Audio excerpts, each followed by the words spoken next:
Good morning and welcome to today's webcast, EBP Insights and Fiduciary Responsibilities. Before we begin, I'm going to play a brief housekeeping video.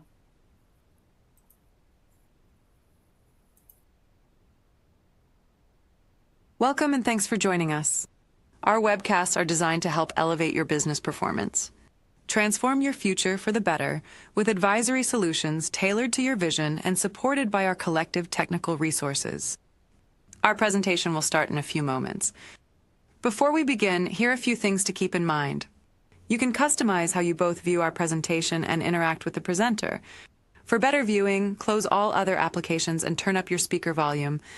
You can also adjust window size and placement or enter full screen mode using the controls at the top of the window or dragging the bottom right-hand corner to resize. At the bottom of your screen, you'll see a series of icons, each relating to a different aspect of our session. You can download the group attendance sheet and a PDF copy of today's slides from the slide deck and handouts widget. You can ask our presenter questions during the webcast by typing a question in the Q&A window and clicking Submit. We'll do our best to answer all questions during the presentation or follow up via email. If you experience technical difficulty during today's presentation, refresh your browser by hitting the F5 key. Today's session will offer you 1 CPE credit. To receive credit, you must meet the requirements as specified by the National Association of State Boards of Accountancy. You must attend at least 50 minutes of the session and respond to at least 75% or 3 of the 4 polling questions, which we'll ask throughout today's presentation. Polling questions will appear within the slide window. To participate in the polls, please click on your answer and be sure to hit the Submit button to record your response. We'll track your progress and alert you when you've earned CPE credit. You can then click the certificate icon in the CPE Progress widget and download your CPE certificate. Don't worry, if you can't download your CPE certificate today, we'll email a copy to you in 2 weeks. If you're attending this webcast in a group, you must complete our group CPE attendance sheet to receive credit. The attendance sheet is available in our slide deck and handouts widget. Please have all group members sign it and send only 1 sheet per group. Also note that CPE credit only can be awarded to participants registered as themselves and isn't available for participants who view the on-demand version. As a reminder, the presentation you're about to see is not legal, investment, or accounting advice. We encourage you to seek the counsel of a professional service provider to apply this content to your specific circumstances. And as we get started, I wanted to highlight that Baker Tilly and Moss Adams have joined forces to create something greater. One firm with the resources, expertise, and vision to better serve the middle market. To learn how we're unlocking opportunities for businesses, please visit our website via the link in the slide deck and handouts widget. This is more than a merger, it's a multiplier. And with that, I will turn it over to Theresa to get us started. Thank you, Emily. Good morning, everyone, and welcome to our webinar, EBP Insights and Fiduciary Responsibilities. I'm Theresa Coluccio, a director in our firm's audit practice and leader of the Seattle office employee benefit plan practice. With over 15 years of audit experience, I oversee more than 50 benefit plan audits annually. I work with clients ranging from small, newly audited plans to large, complex, well-established ones. For a bit of background on the firm, and as Emily mentioned, earlier this year, Baker Tilly and Moss Adams merged to become the 6th largest CPA advisory firm in the U.S. Combining deeper industry expertise, expanded geographic reach, and greater capabilities. Our unified team provides clients with hands-on support, deep industry insight, and bold ideas backed by the resources of a leading advisory, tax, and assurance firm. On the employee benefit plan side, we are leading the industry in number of plans audited each year. I'm excited to have you join us today and honored to moderate today's session, where you'll be hearing from a distinguished group of Baker Tilly and Baker Tilly Wealth Management professionals, representing both our heritage firms and sharing their insights with you. As a sneak peek, we have Dominic, Katie, David, and Victor joining as our panelists. I'll have them introduce themselves in just a moment. No CPE webinar would be complete without learning objectives. After participating in this session, you will be able to summarize the lessons learned from the 2024 plan year audits, discuss how recent executive orders on alternative assets are reshaping fiduciary governance in retirement plans, and identify issues automation or AI can address before an audit. We want this discussion to be interactive and engaging, so as you're hearing from the panelists, please do put questions into the Q&A and we'll do our best to address them, whether live on the webinar or as a follow-up from today's session. Now, without further ado, and before we dive into our topics on the agenda today, I'd like for our panelists to introduce themselves. We'll start with Katie, then move to Dominic, then David, and then Victor. Please introduce yourself, give a little bit of your background and what you're here to talk about on today's agenda. Thank you, Theresa. Hi, I am Katie Lingar. I'm a senior manager in our Dallas, Texas office, and I'm a committee member on our EBP Innovation, Automation, and Complementary Workforce pillar. Similar to Theresa, I audit an array of plans covering defined contribution, defined benefit, and health and welfare plans, and I average about 85 plans audited annually. I am happy to be here today to share the 2024 audit insights and field any questions you might have. Hello, my name is Dominic Celico, and I've been in the accounting profession for about 30 years, both in public accounting as well as a CFO at one point in my career. I do dedicate a significant amount of time to the employee benefit plan practice here at Baker Tilly and do lead our office as well in that practice, and certainly look forward to our discussions today. My name is Dave DuBrava. Hi, everybody. I'm a senior advisor at Baker Tilly Retirement Plan Services. I'm based in the Boston office, where I've spent more than 25 years working with retirement plans across the spectrum, 401k, 403b, 457, defined benefit plans.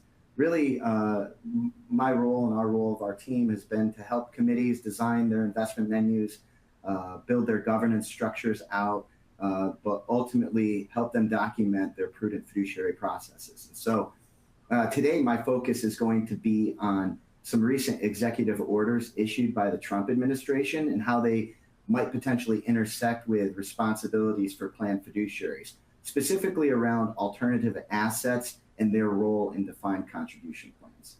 With that, I'll pass it off to Victor. Thanks, David. Hi, everyone. My name is Victor Lee. I'm a manager here at Baker Tilly in the Seattle office. Been with the firm for about 10.5 years. The first 2 of those coming in our risk advisory practice and the remaining 8.5 within our equity and benefit solutions team.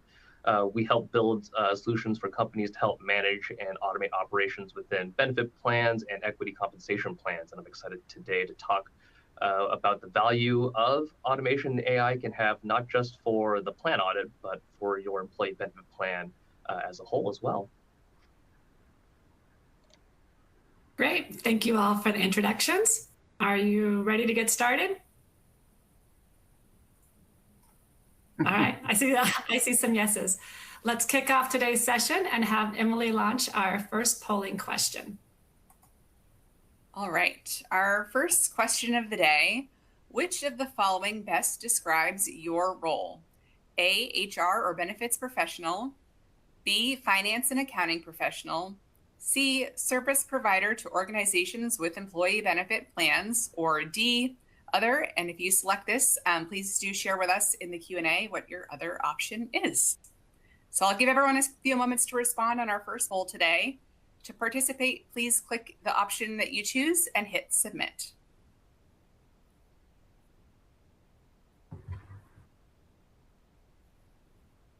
Just a couple more seconds here.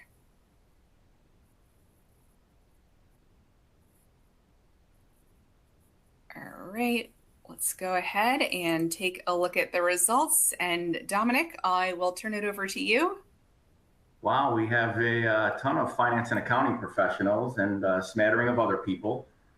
We do have some others, which is fantastic. So we're hoping that any and everything that we present today will be of benefit to all of you. And certainly, as we had mentioned prior, reach out with questions in the chat and we shall get back to you during or post the host a presentation. Thank you, Emily and Dominic. That gives us a helpful snapshot of who is in our audience. And we'll start with our first question for the group. I'm going to start with Katie, and this question is both for Katie and Dominic, but I'll start with Katie. As you've wrapped up 2024 audits, were there any trends you noticed or new issues or questions arising this year on the audits? Yeah, great question, Theresa. So trends I noticed in 2024 revolved around increased attention to service providers' ability to provide improved reporting packages and their ability to improve ease of user access for plan sponsors. That is an important aspect of the benefit plan audit, both from the auditor side and from the plan sponsor side. Asking a follow-up question on what you just said, I noticed during the year that several third-party administrators did receive qualified opinions on their SOC 1 report over their record-keeping system. And those could have a potential impact to participants within the plan. What do you view as plan sponsors' best practices surrounding SOC 1 Type 2 report review? And how should that review be presented to auditors? Yeah, so as a significant amount of plan transactions are processed by third-party organizations, it is imperative that plan management review the procedures at these service organizations on a consistent basis. They need to document such review in detail as part of due diligence in operating the plan. The SOC 1 Type 2 reports identify controls for which the plan sponsor is responsible. User controls are complementary to the controls of the service organization, and they are necessary for the operating effectiveness of the service organization's controls to be achieved. So as an audit firm, we recommend that management reviews the service provider's audit opinion, any exceptions noted in control testing, the associated complementary user entity controls, as well as how those may affect the plan and how the complementary user entity controls have been addressed by management. If you do identify a qualified opinion, has this been, identified, or have plan sponsors been notified to ensure service providers have contacted the affected participants and the deviation has been corrected. Thank you, Katie. Yes, review of SOC 1 reports and review of those complementary user entity controls by plan sponsors is a really common control comment finding, where we find that those aren't being done or not being documented appropriately. So thank you for that thorough response and explanation. All right, I'm going to move to Dominic. Are there other issues or trends that you have seen in this past year that you would like to add? Yeah, well, one of the issues that we encountered this year related to layoffs of our employers' workforce and how plan sponsors would determine if a partial plan termination would apply to them in their respective situation and what immediate actions they would need to have happen in those instances. Yeah, that's a good comment. I have seen an increase in some layoffs and reductions in force, and that is really important for plan sponsors to be thinking about early. Can you talk a little bit more about what happens when an organization experiences significant layoffs that could Certainly. Potentially trigger a partial plan termination? And what steps or actions should those plan sponsors consider taking? Certainly. So if a layoff or reduction in workforce does trigger a partial plan termination, this can be a legal question between the administrators of the plan and their in-house counsel, or perhaps an outside ERISA counsel.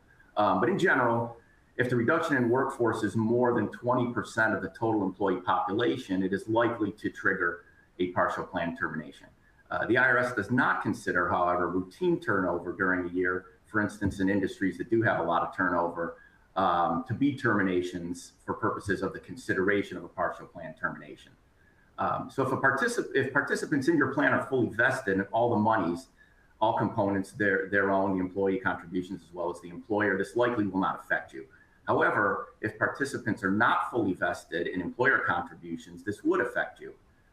So as a start, very simple formula would be to quantify the number of employees that were terminated from employment and compare that to the percentage of the total population. This is called the turnover rate. And at that point, you may want to contact your TPA or an ERISA counsel for your initial assessment to clarify what your calculation, where you were with that. And if it is determined that the plan did have a partial plan termination, the affected participants are treated as 100% vested in the employer monies if they otherwise weren't. And this is definitely something you want to get on top of, and sooner than later, before participants begin making withdrawals, so you don't have to go back and make corrections. So if you provided someone only 80% that they were 80% vested in their monies, however, the partial plan termination required them to be 100% vested, you wouldn't want to then have to go back and give them their additional 20% that they had earned through the partial plan termination. So it's important to get on top of this right away. I agree. Thank you, Dominic. Yes, I have seen where plan sponsors don't think about that when the layoff or reduction in force is actually occurring, and then it comes up during the audit, which is maybe 6 to 9 months later, and it does require extra work on their side and the record keeper side, going back and treating employees 100% vested and making those corrections. So very important to get ahead of.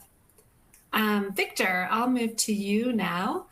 Question for you. How can automation and AI be used for employee benefit plan audits?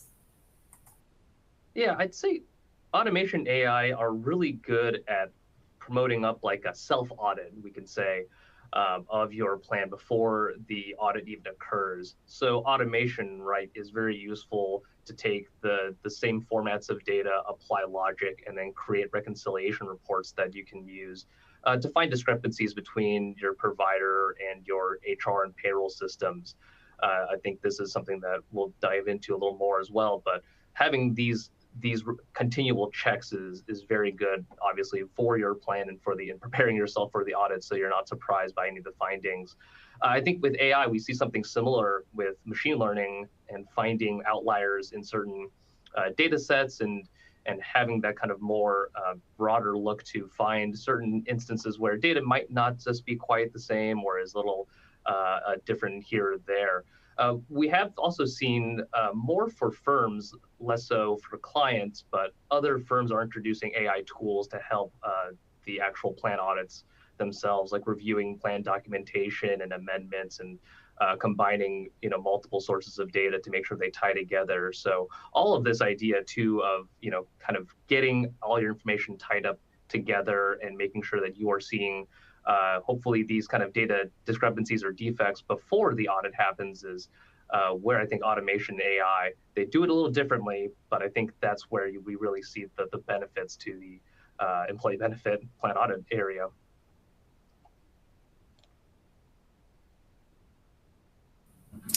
Thank you, Victor.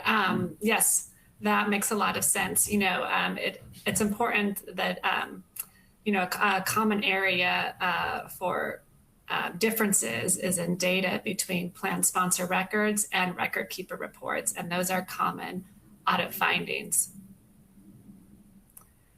All right, with that, I think we're going to pause here, and Emily is going to launch our second polling question. And as a reminder, you need to respond to at least 3 out of the 4 polling questions in order to receive your CPE certificate. All right, our second polling question. Which of the following represents the greatest challenge in being able to conduct a self-audit of your plan data? And your options are A, sourcing the data inputs, B, creating the reconciliation processes, C, time spent running reconciliations, or D, financial cost. So we'll give everyone a few moments to think on this. And then as a reminder, again, if you would like to receive CPE credit for today, you'll need to respond to at least 3 of the 4 polling questions.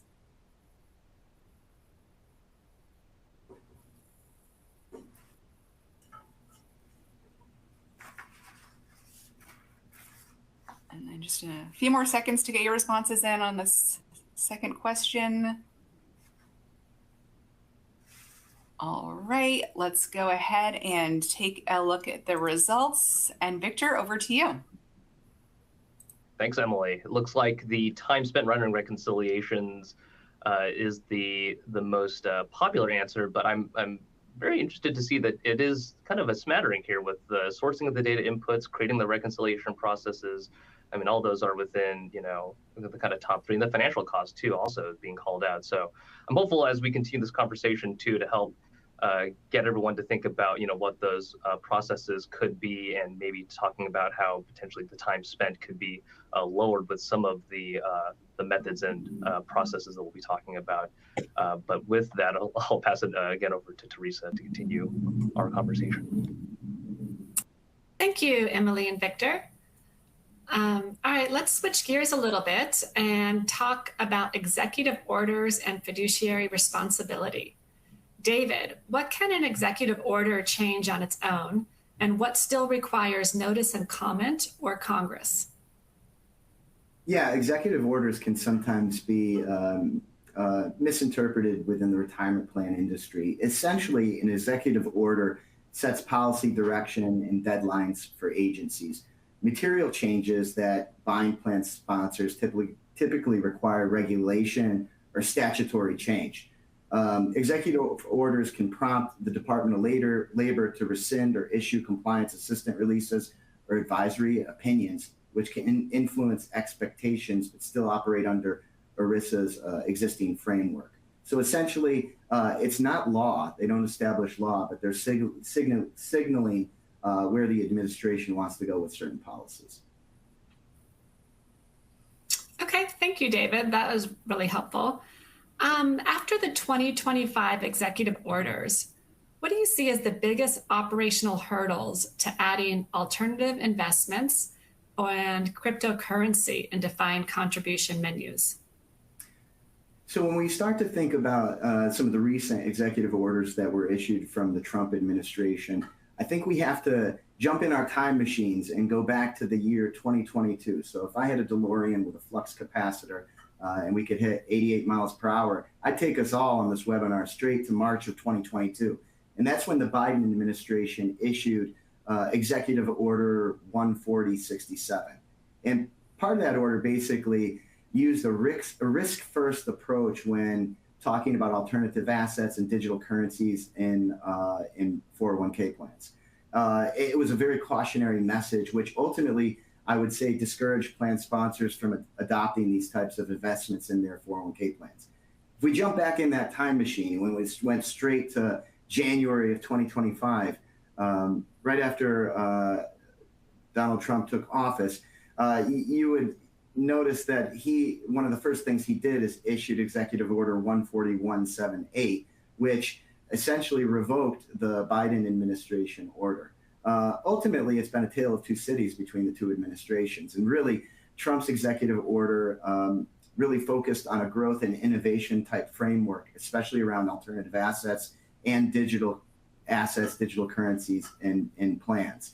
In March of 2025, there was another executive order where the Trump administration came out and they said that they were going to create a strategic Bitcoin reserve, which they did. Although that had very little to do with 401k plans, what it did do is it signaled that this is a core thought piece within the financial system moving forward. And that led us to August of 2025, where there was another executive order released specifically around 401ks. And it was Executive Order 14330. And that executive order really told the Department of Labor, the Treasury, and the SEC to clear the way for alternative assets and professionally managed funds. And so, there has been a shift between these two administrations in regards to how they view these asset classes. So when we start to think about some of the potential hurdles that could exist, or the operational hurdles that could exist, really the first and foremost, when you have a defined contribution plan, you're working with a record keeper. You need to work with that record keeper to determine whether or not they can even record keep the asset class. And so you want to make sure that there's no custody issue and that the assets can be segregated We want to make sure that the record keeper can value the asset and make sure that they can price it as well. If it's an alternative asset, are there any illiquidity issues? Remember, if it's a defined contribution plan, your participants want to take a distribution, we want to make sure that there's enough liquidity available so they can take a distribution in their account. So liquidity management is extremely important as well. So administrative readiness is going to be a challenge in some aspects. You have to work with your record keeper to determine whether or not it is even an available asset class. Then there's a cybersecurity challenge that could exist, especially with digital currencies. We want to make sure that we're identifying any potential threats associated with adding that asset class as an option in the plan. And then one of the biggest challenges, I think, are going to be around participant education and disclosures, right? If you're going to offer an asset class like that, then you want to make sure that you have really some participant-friendly disclosures where participants can clearly understand exactly what they're investing in.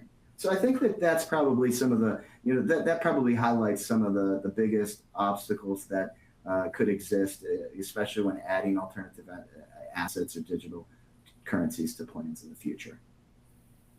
Thank you, David. That was a really helpful overview and explanation about the hurdles. I know that there's been a lot of talk among service providers and plan sponsors about these new investment options. I haven't yet seen any of my clients looking to add these types of investments to their 401k plans, but I do know it's something that people are thinking about, or just in general, and talking about. All right, Victor, a question for you, moving back to automation. What kind of automation tools can be used to create reconciliation reports? Yeah, Theresa, I think it's the best to think about this maybe in kind of three groups of tools. And so I think the first one is around like spreadsheet recons, which I know we maybe don't necessarily think about as automation, but it is a user-friendly way to set up these simple recons with kind of low upfront cost and getting the input data in hopefully an easy to process format. And that's really, a nice way to get going to create some of these reconciliation reports. Now, obviously, if it does require some manual efforts, and I think that was, the time spent on the recons was one of the top answers there that we had on our previous polling question. So there's that challenge there. And also there can be some challenges with data entry mistakes or miskeys if the nature of your reconciliation changes and you update the formula, but you don't update it all the way through, that can be create some challenges to find those actual discrepancies. So it is a recurring cost, both financially and in terms of time, but it is something that can be used to get set up. So we have kind of spreadsheet at the level 1, and then level 2, right, is a reconciliation script that's created through like a coding language, something like a Python or an R, or even Alteryx, right? These scripts can handle a lot more volume of data too. We all know our spreadsheet software, they typically tap out around 1 million records or so. And so using reconciliation scripts can be very useful, especially as your plan is scaling up, or if you have a larger set of data. It's also going to be a little faster too than running a bunch of macros in a spreadsheet. But the downside, obviously, with the scripts there is that they can be more complex to set up than per se a spreadsheet, obviously, and they may require some specialists to maintain the scripts over time, especially if you're looking to change some of the data inputs, or if your data inputs are a little trickier to convert into the formats that you're looking for. So that's level 2. And then level 3, the final one, we'd say is like a purpose-built application. This is something that's very specialized to your situation, and it does require a good bit of upfront cost, but it does have the potential for a long-term return on investment. It can be augmented over time and very adaptable to your changing needs. It can also be very, very fast relative to the first two, right? And can actually have some processing power behind it. So I mean, I would like folks to think about those three levels, and there's hopefully a level that it fits in for your current situation, but even something as simple as a spreadsheet recon is a way to kind of perform that self-audit, to get that insight, to take a look at your data from your plan and relative to record keeper and your HR and your payroll systems. Thank you, Victor. That was a very helpful way to frame it. And I know it gave me a lot to think about with reconciliation reports. A follow-up question, what kind of reconciliation reports can be generated through automation for self-auditing by plan sponsors? So if they want to self-audit their information themselves. Yeah, I think there are kind of three kind of bulk areas, and one of them we'll talk a lot about. But first, we'll start off with demographic data. So this is just confirming, right, that the information from your HR system is being sent to the provider. We know that if that information isn't getting sent over properly, they might have trouble creating accounts at the provider, or if there's any information that the provider needs to send to them, that's definitely going to be either delayed or sent incorrectly. There's just a lot of trouble that can happen if those systems aren't in sync. The next area is all around deferrals and getting the money taken from the paycheck to get put into the plan. So we're talking here not only just about what percentage or flat dollar amount employees are electing into, but also verifying that that money is appropriately being taken out from the paycheck. And this also goes to for any loans that they may be taking. So again, referencing what your payroll system is taking out, and then that same amount is also being reflected over at your plan provider. And this also can help with any year-to-date limit checks to making sure employees aren't exceeding the 402G or 415 limits, and also in conjunction with the demographic data too, making sure that if they are catch-up eligible employees, that they are getting that extra, I think it's 8,000 next year. And so, whatever that limit is, to make sure that, age 50 plus are getting those correct amounts. And then lastly, the area to touch on, I wanted to highlight is vesting and eligibility. So using HR data and confirming with your provider too that, the amount of, elapsed time for vesting is correctly being calculated, or checking for service hours to make sure that they're showing fully vested. That's obviously, a big thing that employees are wanting to make sure. And so discrepancies obviously can pop up there if someone thinks that they're vested, but they're not actually according to the system. And then there's another breakdown there. I think these reconciliation reports can be created to then identify and then try to nip these problems earlier rather than later, when the employee is, trying to access the money and is frustrated about why they aren't able to. So those are just, I think, three broad areas with demographic and then deferrals and vesting and eligibility. But I think key areas too that I think everyone has seen some trouble in, or is hopefully understanding the importance of as well. Yes, absolutely, Victor. Thank you for those insights. And and those types of issues that you just described are problem areas that we find pop up during the audit. So moving back to, speaking of audits, moving back to the auditor perspective, I'd like to move back to Dominic. Another recurring problem area that we see is when plan sponsors have a change in payroll provider. So what would you describe for best practices to ensure all of my payroll codes, if I'm a plan sponsor and have a change in provider, have populated correctly into the new payroll system, and that they are all marked appropriately as either eligible or ineligible when in consideration of the definition of eligible compensation? Yeah, Theresa, you're right. We do see this pop up more often than not, where an eligible code may not have been considered, or an eligible code. We certainly don't want to be withholding too lesser or more money from our employees so as to then have a fix later. So it is quite important to make sure that all our codes are appropriately labeled. So what I would do first is to make sure that you revisit your plan document before you even move to your other payroll provider. Revisit your plan document, understand what you currently have adopted and considered as eligible and ineligible before you even move forward.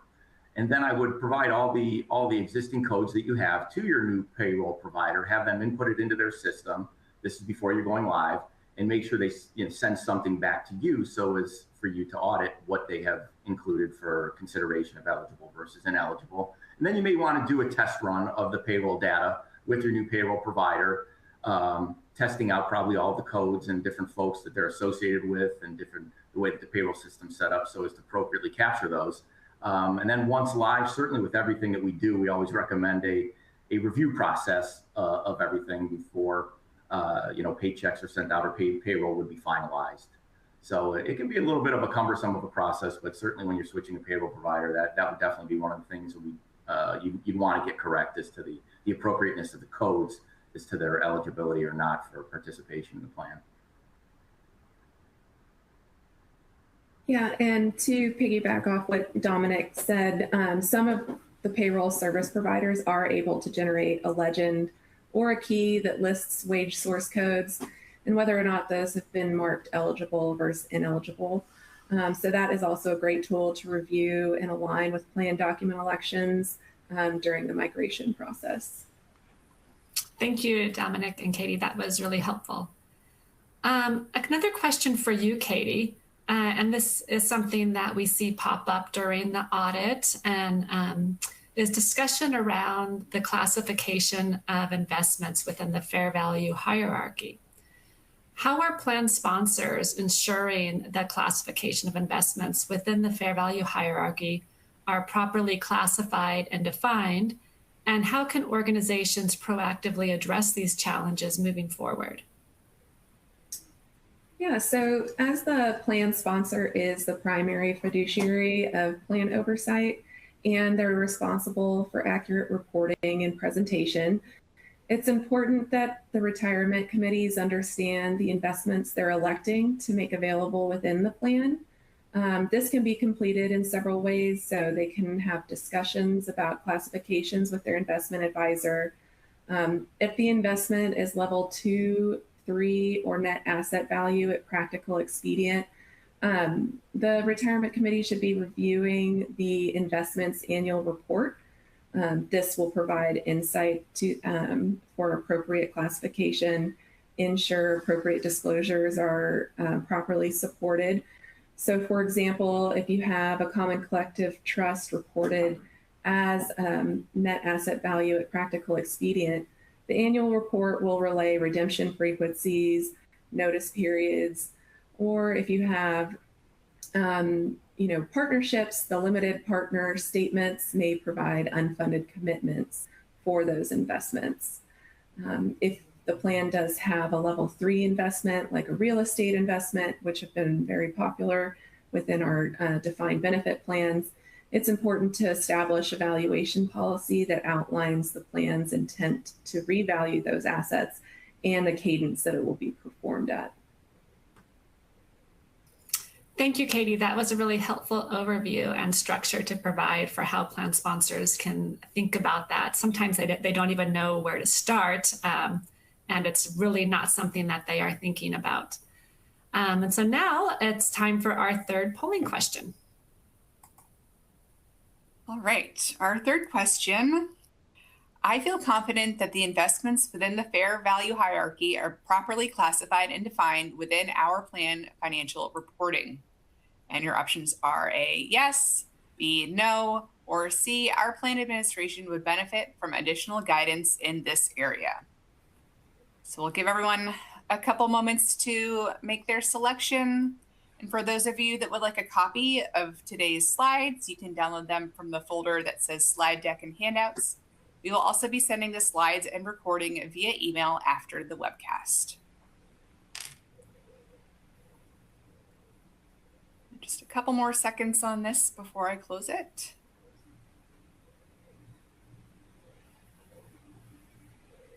All right, let's go ahead and see what everyone has to say. Katie, over to you. Thank you, Emily. So it does look like the majority of us have a good handle on investments within the fair value hierarchy and are being properly classified and defined. This is a very tricky area for disclosures, and so additional conversations with any type of investment advisor or gaining understanding of these investments is important. So we'll always be happy to have additional conversations with you if necessary. Yes, absolutely. Thank you, Emily and Katie. I know that I do field questions about that at least a couple of times a year as plan sponsors are reassessing, or especially when someone is new to their role. And so they're looking at that information and they have questions. All right, David, I'll come back to you now. What documentation proves prudence in an audit or litigation? So in an audit or litigation type scenario, courts don't look for perfect performance when it comes to investments. What they're looking for is they're looking for a prudent process that they can see on paper, okay? And that's nothing new. Even though these executive orders are in reference to alternative assets, plan fiduciaries have been tasked with making prudent decisions on behalf of their participants for decades, right? And so one thing that I would stress is if you're ever in a situation where there is litigation or an audit, as a plan fiduciary, you still need to adhere to ERISA's prudent expert standard. And what that means is that if you feel you do not possess the knowledge or the expertise to oversee or manage the investments, that you work with an investment professional to give you that level of oversight. And so much of what we're talking about in terms of, what would prove as a prudent action in an audit or litigation is going to be tackled by your investment professional if you are working with an investment professional. The things that you'd want to provide, though, are going to be an updated investment policy statement or a retirement charter. Those documents are plan governance documents that are going to outline exactly what the plan can invest in. And so if your IPS states that you can have ETFs in your plan, you want to make sure that if you have a Bitcoin ETF available to your participants, that it's also written in the IPS as an available investment option. You're going to want to make sure that you have all committee meetings and meeting minutes. You want a clear documentation on why you added the asset class, what was the deliberation around it, what were the alternative options that were also recommended by the investment advisor. And through that, you're looking at liquidity restrictions, how it's valued, any legal or regulatory requirements associated with it. Essentially, all the due diligence files you'd want to make sure that you have in your plan governance file folder when it comes to an audit or litigation. Another thing that would be very important is also any communications that are sent to participants, any participant facing documentation. That could be education artifacts. If there was a webinar, you'd want to make sure that you hold on to the presentation, because ultimately you want to make sure that you're communicating to participants exactly what the investment is and clearly define what the potential risks of that investment might be, as well as ongoing monitoring reports. You want to make sure that even though you added the asset class, that you continue to monitor that class moving forward. And so if you collect all of this information, you house it in your plan governance folder, what you're doing is you're creating what we would consider a highly defensible process. And that's what courts will look at, is they'll look at the process, not so much the performance. Wonderful. Thank you, David. That was really helpful.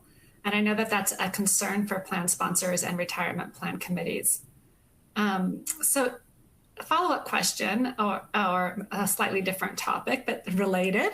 If a plan sponsor were ever to evaluate whether alternative or digital asset exposure is appropriate for participants, where, if anywhere, might such exposure fit within a defined contribution plan's investment structure? And what considerations should influence that decision? That's a great question. So if I think about this, now ultimately this question is the question that's going to be it's going to need to be answered from the plan fiduciary committee, right? Like they're going to have their own reasons for adding an asset class or not adding an asset class. Ultimately, when I look at the framework of a defined contribution plan, I think there are three areas where we might see some of this exposure. One of them could be through a model portfolio or even a target date fund, right? And that would be the highest bar. So yeah, typically target date funds serve as default investment vehicles for retirement plans. plans. I would say target date funds can sometimes be almost 3/4 of plan assets. Ultimately, they serve as what's determined as a qualified default investment alternative, or a QDIA. Okay, essentially that means if you're a participant and you don't make an affirmative investment election, the plan will default you into one of these funds. It could be a target date fund, it could be a model portfolio, a managed account, or a balanced fund, right? And so that's the highest bar when it comes to potential exposure. So what I would think is as target date managers are managing their portfolios, they might want to build in some alternative investments as a sleeve within the overall component of the asset allocation, and manage that through their glide path management. And so it could be a piece of the portfolio, and I think likely that could be the place that it resides within 401k plans and 403b plans, defined contribution plans. Another likely scenario is that you see exposure in a self-directed brokerage window, right? Plan fiduciaries can allow for self-directed brokerage windows where their participants go out into this window and they can basically purchase what they'd like through the window.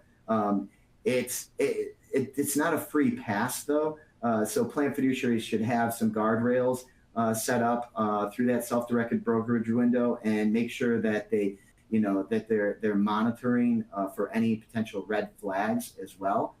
So they want to make sure that they're checking with their provider just to get some exposure to how folks are using that brokerage window. But I can see it likely be like some likely exposure in brokerage windows through those model portfolios. I don't think we're going to see a lot of core investment options. And when I say core investment options, if your plan offers, let's say 10 menu options, I think it's going to be unlikely in the next year or so, a couple of years, that we're going to see standalone alternative asset options within the plan, because there's a lot of volatility sometimes with these investments, but you have to act in the best interest of your participants, and part of that is ensuring that your participants and your demographic understand what that asset class represents. And so that can be sometimes a risky venture. So I think for the most part, you're going to see professionally managed accounts where the investment manager has a sleeve of alternative assets, included within that portfolio, and you'll see some exposure through the self-directed brokerage window. I think that those are the most likely areas for these types of investments. Thank you, David. That was helpful and provides more clarity about where we might see those investments coming into play. I'll move back to Victor. Another question for you. What are some uses for AI outside of preparing for your benefit plan audit? Yeah, I think one area where we've seen AI be very useful is if the AI is trained on your benefit plan data, you can use it to query for certain reports or certain informations for groups of people in ways that you previously might have had to use a more complex query to get information on. So even something like asking what is our age 40 to 50 employees, how much are they contributing? Did they have an election average or something along those lines? So AI can be very useful to kind of interrogate that plan data and give you those answers quickly. We also are seeing AI chatbots be used as kind of a tier 1 support, right? So this is a way for employees to get more detailed answers that's also based on the plan documentation. So something more specific with the company's actual verbiage and rules, as opposed to something more generic that you might find online.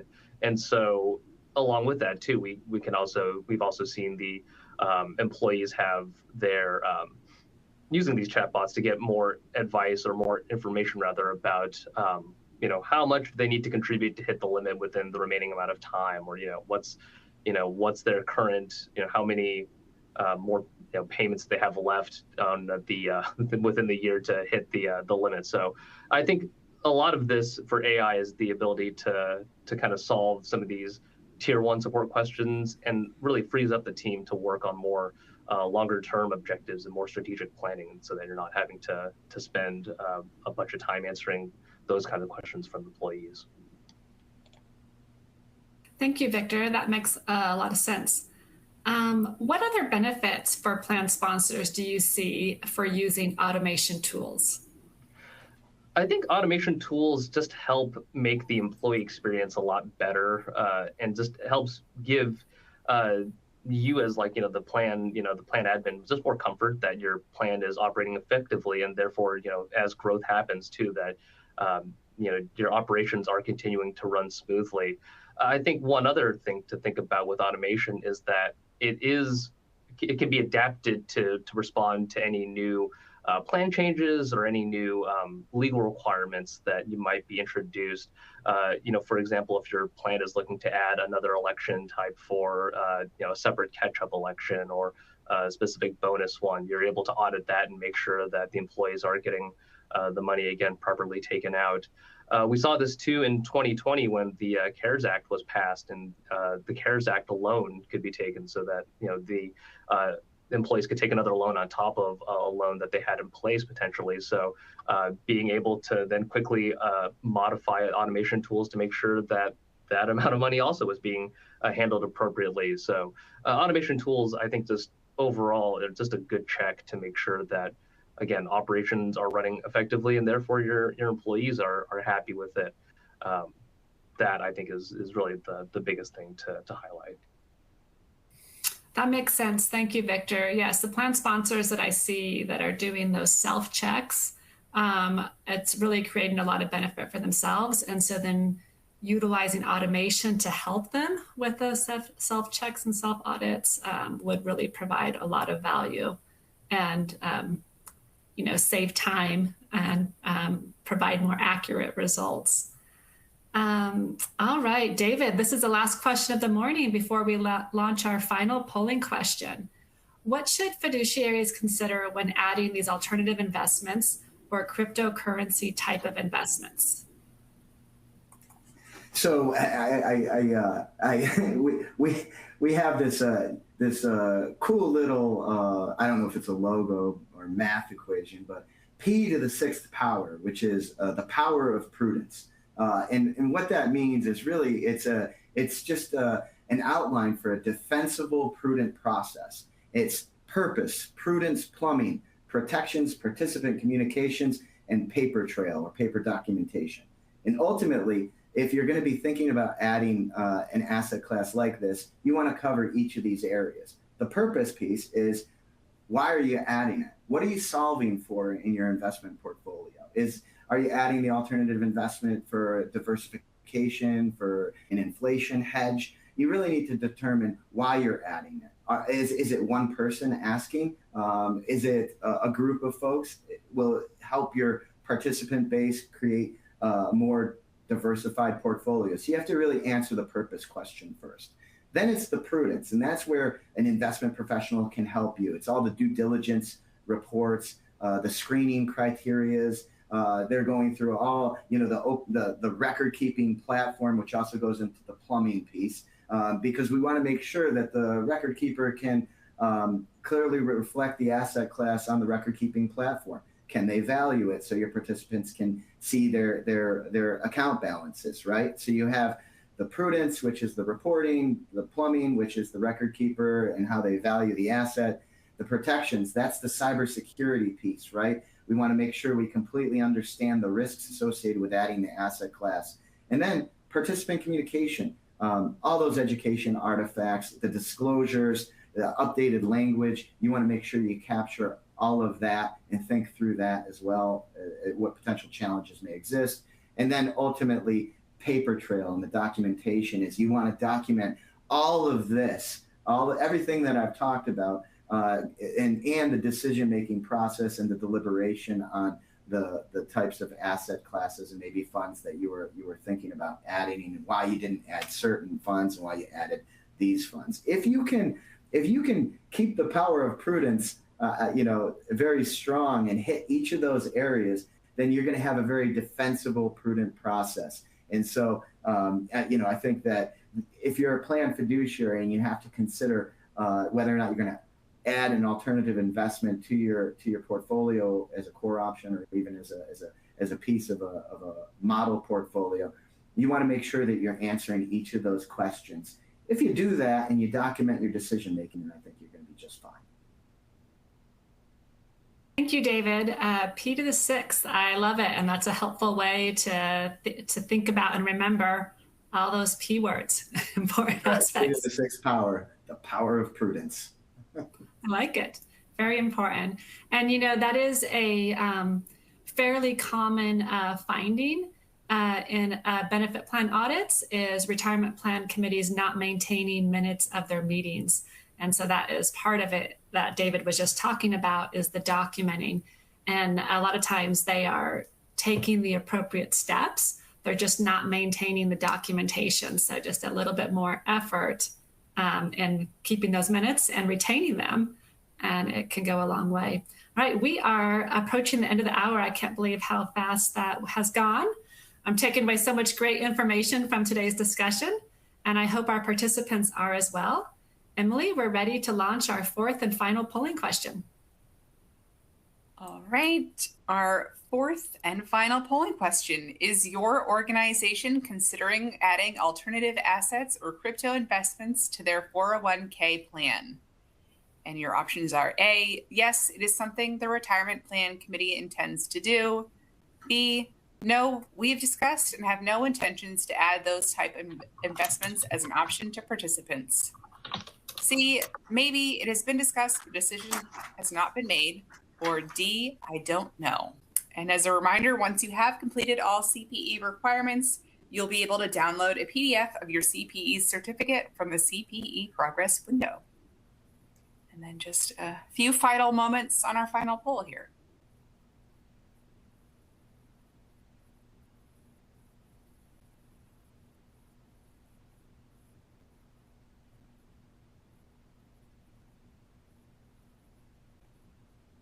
All right, and I'll turn it over to David. All right.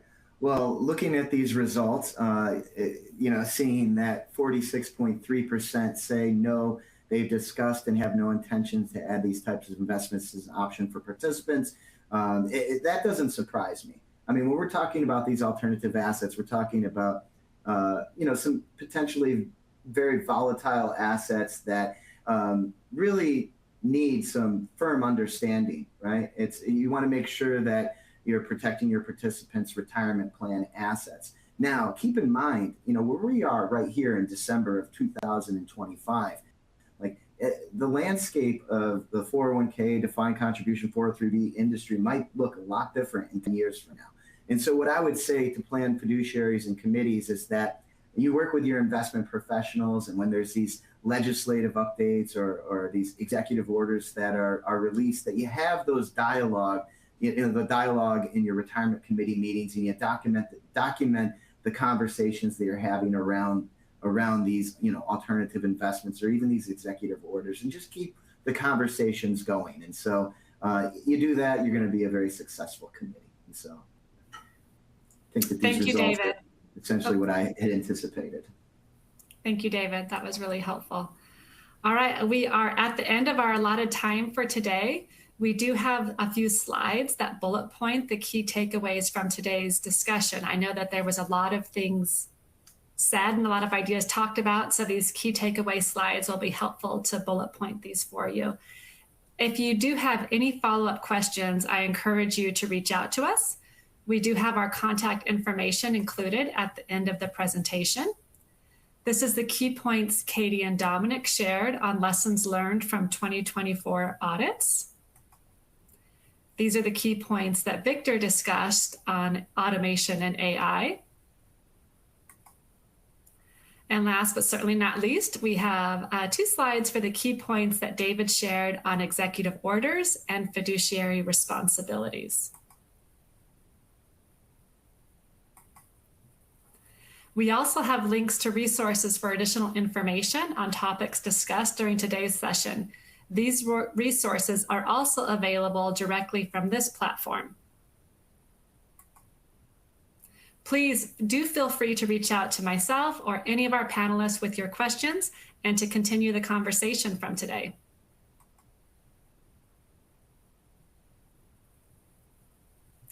Thank you to our presenters. And if we didn't have time to answer your questions, we will do our best to follow up with you after the webcast. All right. Thank you so much, Theresa, Katie, David, Dominic, and Victor for a great presentation today. As Theresa mentioned, if we didn't have time for your questions, we'll be following up with you after the webcast. And as a reminder, if you attended today's presentation in a group and would like to receive CPE credit, you must complete the group attendance sheet found in the slide deck and handouts window. If you participated as an individual and met all certification requirements, your certificate is available to download now in the CPE progress window. I'll keep the webcast console open for a few minutes to give you time to download your CPE certificate. A copy will be emailed within 3 weeks should you have any difficulty downloading it now. Here's a link to an online survey where you can provide feedback for today's presentation. Please take a moment to complete this survey as your feedback is very important to us. Please also visit mossadams.com for future webcasts and other resources to help elevate your performance. Thank you for joining us, and we hope you'll join us again next time.